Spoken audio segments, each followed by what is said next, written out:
All right, you've signed up for Words World, but now what? Let me show you around. First, if you haven't already signed in, use the box in the upper right to sign into the page. Once you do sign in, you'll see the box changes. You've got a number of different options. There's an inbox where you can message other people that are using this site. Be careful, however, this is a classroom site. So anything that you message another person on this site, Miss Ward can see. So if you have a private message to send, don't use the email or the message on this site. Do it some other way.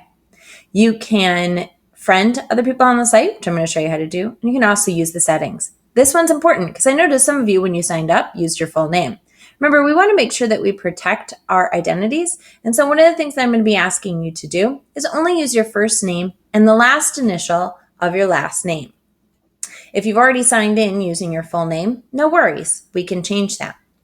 By hitting settings, it'll bring you to this page right here. This is where you can add your full or change your full name. So you could use just your first name and last initial. You can add your birthday if you'd like to. You can add a little bit about who you are. So there's an about me. You can add your email address and where you're from. You can even change your email settings if you don't want to receive an email every single time that someone posts to your page or adds a reply to a discussion that you've posted.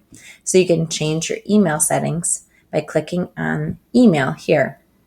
You also have a profile on this page. This is where you can change your picture. Remember, we also talked about when you are protecting your privacy to think through the pictures that you post on your various sites. In this case, I'm going to ask you not to use any tight face shots. You're welcome to use an avatar like I have, or you can upload a shot, a picture of yourself that's a little farther away, but no tight face shots. Again, it should be school appropriate as this is a school site.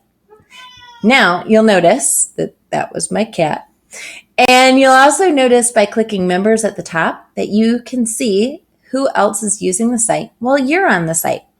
By clicking on members, if you see a green dot next to someone's name, it means that they're currently logged in and using the site.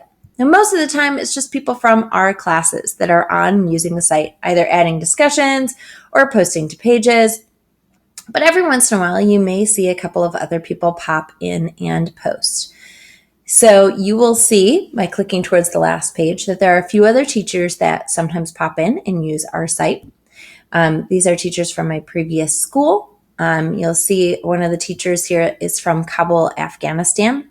And we will hopefully be connecting with students in Kabul in not too long. And again, here's the little green dot that indicates when someone's online. I'm currently using the site, so a little green dot appears next to my name, and I can see that I'm online. Now, one of the things that you can also do is friend people on the site, which I know sounds silly, but it actually is kind of helpful because when you are posting to the site, there is the option of posting blog posts via the site. Sometimes you don't want to post so that everyone on the site can see it. And if you add someone as a friend, see, I simply just clicked on Molly's and I can hit add as friend. I'll later have the option to post so that only my friends can see what I'm posting. And it's a nice way to get a small group of people that you trust, both in our class as well as in the other classes of 10th grade Honors American Lit that I teach, to get some feedback on pieces that you're writing.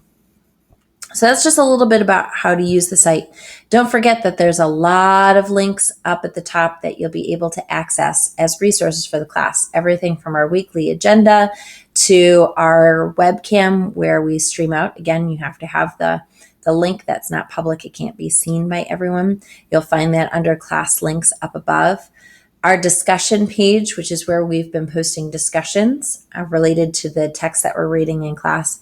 And you also have direct links for how to contact me as well. So if you want to find me either through our school email address and you've forgotten it, our Twitter address is connected up here. My Skype account's connected up here, and you're welcome to use those as a way to find me and ask questions if we happen to be out of class. So don't forget, you're going to use the settings option up in the upper right corner. Make sure that only your first name and last initial are used.